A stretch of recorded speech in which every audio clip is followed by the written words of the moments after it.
Okay, Gord, always love your insights to the Toronto Maple Leafs, and it's so early. Are you going to be one of those guys right now that says, hey, calm down, or did you see enough in terms of what you didn't like moving forward here? Where are you on what you've witnessed so far?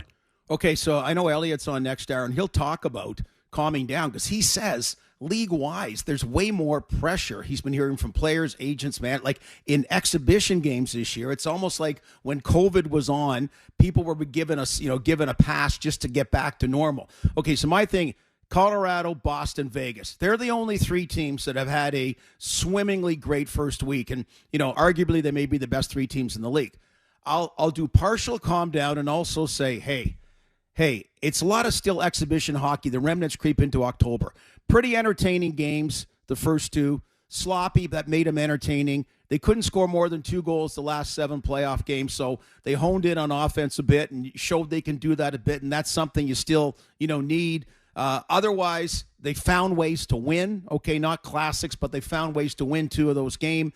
Now they head out on the road, and I also think, Kippy and Justin being former players, every now and then a coach doesn't mind a loss because you can kind of say, now they're going to start to listen to me again. Okay, it was great. It was wonderful, but you can't between you showed a graphic yesterday. You can't be between 28th and 31st in goals against, in save percentage, and 5-on-5. I mean, you got to work on that. But I'm okay with the first week, okay? I'm okay with kind of the helter-skelter, Hudson's Bay rules, it being 2-1. I'm okay with it.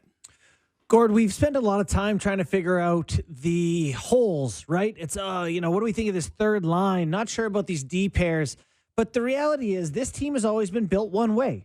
Superstars, right? A few tentpole guys that need to play well, and if they do, the team's probably going to be pretty good. What have you made of the starts of their big 4 forwards? Obviously, Austin Matthews has been good. What are your thoughts with the remaining crew there? Well, boy, Austin Matthews has been dominant. Yeah. Wow. And then... Okay, the supporting cast, Nylander, I've liked him. I've liked his consistency. Tavares got the one nice goal. Mitch Marner. I mean, they haven't stood out as much as Austin Matthews has. I've liked the fit the new guy Bertuzzi's had. It's not, the problem is we're talking about them again, and you guys were talking about third and fourth line. That depth is going to be the issue down the road, trying to go deep in the playoffs. I think that's why, obviously, Willie Nylander playing center is still in the back pocket. Nick Robertson coming up down the road is still in the back pocket. But it was kind of in a lot of ways the big guns are bust, which isn't the ideal playoff setup, but I like the way, all in all, again, that's part of what made the excitement. That's what people were talking about. People were entertained. Hey, you're seeing Washington's having a hard time selling tickets. Winnipeg had their against Pierre-Luc Dubois coming back, their lowest crowd in years. Yeah. Home crowd, there's an entertainment component to the game at the price that tickets are now around the NHL, especially in Toronto, and they like to see the big, maybe it's not how you hoist a cup, but the big guns certainly delivered in 2 of those 3 games. As far as the depth is, Max Domi came in, probably had a few options. The sentimental one was coming home. And Gord, I mean, we've been around this market long enough, the both of us, to understand that it's such a double-edged sword. High risks coming here, but high rewards too if it works out. What have you made out of his first 3 games? Okay, what I found with him was he had a great start, as we know, with Arizona, and then it never got to the next level. And how he played in Dallas and Carolina, coming late in the season and in the playoffs, is how I viewed him. He's a complimentary player. He's by and large been a third line player. I know he could play on the fourth line or what have you. I mean, that's where I seen his role. Has that fit been there after 3 games? No.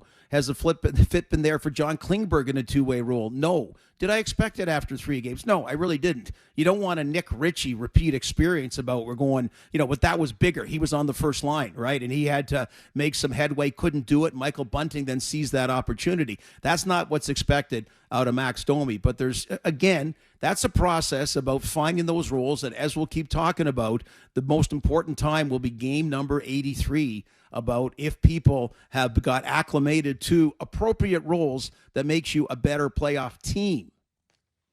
After 3 games, what is your impression of the decision to keep Fraser Minten with the big club?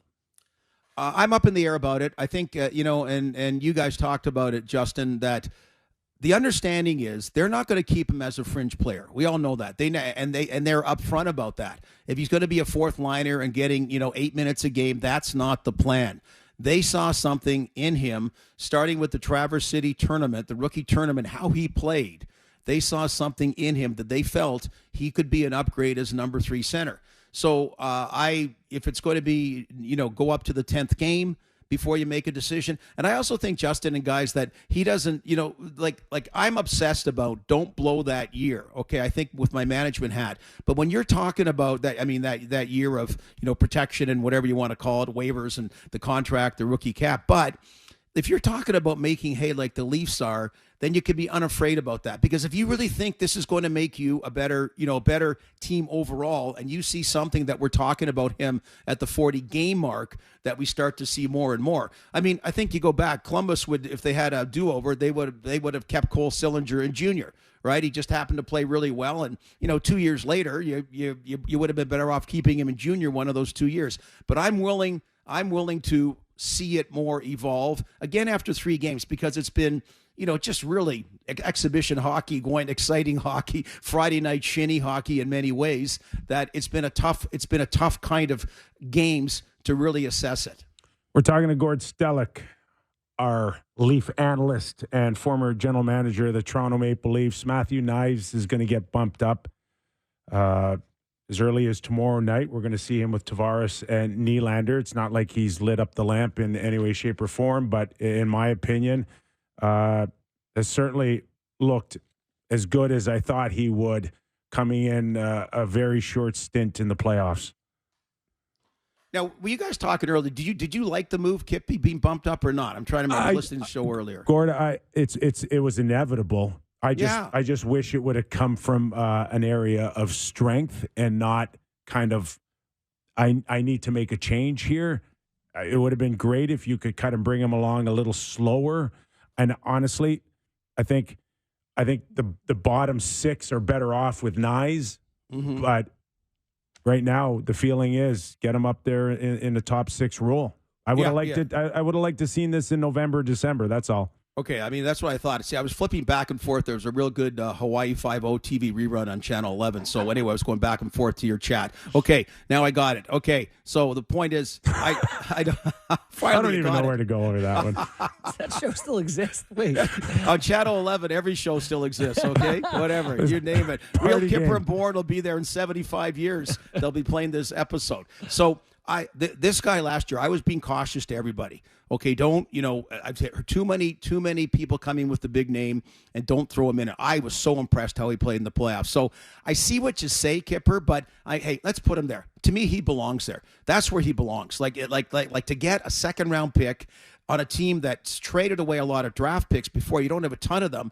This is a bonus, and the fact he'll have a couple of years anyway on the entry level. But I thought last year in the playoffs, in a real difficult time before he got hurt, to show your wares. I thought he did an excellent job. So I'm good with him moving to the big line. Again, we got to do better. When I say we, I mean Toronto Maple Leafs have to do better about the 3 and 4th line balance and depth. I love Justin bringing up Kerfoot, because he sort of is it's no disservice to him, but it's kind of like, okay, if you translate it, it wasn't good enough. It wasn't good enough. And that's where they're going to have to get that kind of balance. That the best 3 teams right now, Colorado, Vegas, and maybe Boston. Wow, Boston right now. I know it's only been 2 games they played, but have shown that's what they got to evolve over the 82 games. So I had no problem moving him up to the second line. Well, we're having the conversation about their depth guys. A guy who comes up that we haven't discussed a lot on this show so far is David Kampf. He signed a new 4-year, $2.4 million contract this offseason.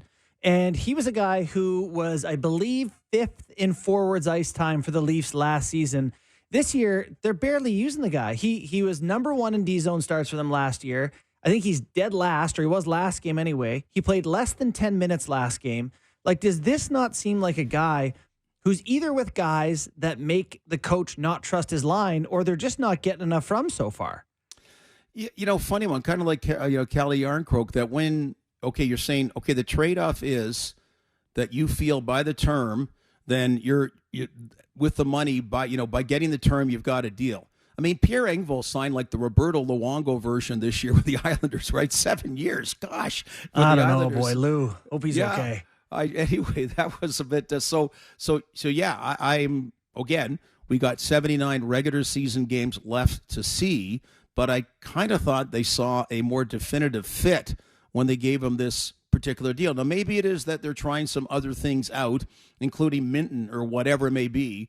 But yeah, right now, kind of saying like 4 years. I mean, you're playing him like a guy you would sign to a PTO. Right. Okay, that's the way he's being used right now. So in which case, if he doesn't, that's a bad contract. Now I know it's not a $7 million hit or something, but still, you got to try to avoid bad contracts. So I'm not saying it is, but yeah, it's a little contradictory. The message from the contract compared to how he's been used the first 3 games is a total opposite. We briefly touched on Rick Tocchet, his outburst yesterday after a 2-0 loss against Philadelphia, and we're going to get into that a little bit more specifically in the second hour.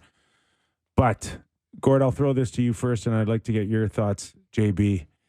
If things don't go as well as Leaf fans hope in the state of Florida, is there a chance we could see a different Sheldon than the one at times showed to be very careful under Kyle Dubas? Yeah. And Nick, I don't know how many years ago, but I remember you and I went just somewhere like east of some establishment with Rick Tocchet. You know him quite well. I didn't know him as well, but he had appeared, and I don't know. He's just got a great aura about him and that. So he must have said, look, when I get pissed off the first time, I'm going to use one of my few bullets to just go rip my team publicly, because before puck drop, people were talking about the Stanley Cup parade in Vancouver. And I think, it's tough coaching out that balance about on the ice and off the ice, what you can do, what you can't do, when it works, when it doesn't work. And I think in Sheldon's case that he feels a freer rein, that he won't have to walk back any comments. I think part of it, I think there's a healthy process. John Cooper's done it. John Cooper's benched some of the elite players. That is part of it along the way, that you're showing the team that, look, I'm getting an accurate read what's going on. Because in the dressing room, they kind of know that, hey, so-and-so, okay, it's right now and whatever, and getting away with it. And if the coaching staff can identify all those things, I think that garners a lot of respect, even from the get a shout out against. So I think that whatever, like, it's weird. He didn't Kyle Dubas was his guy, but he almost had some shackles that he had to walk back, which made it lamer, right? Which made it lamer. And I think at this particular point, he's been through it all. He understands the pressure of coaching in Toronto, the media in Toronto, and, choose your words smartly and carefully. But I think that's going to be part of what's going to be needed over this regular season.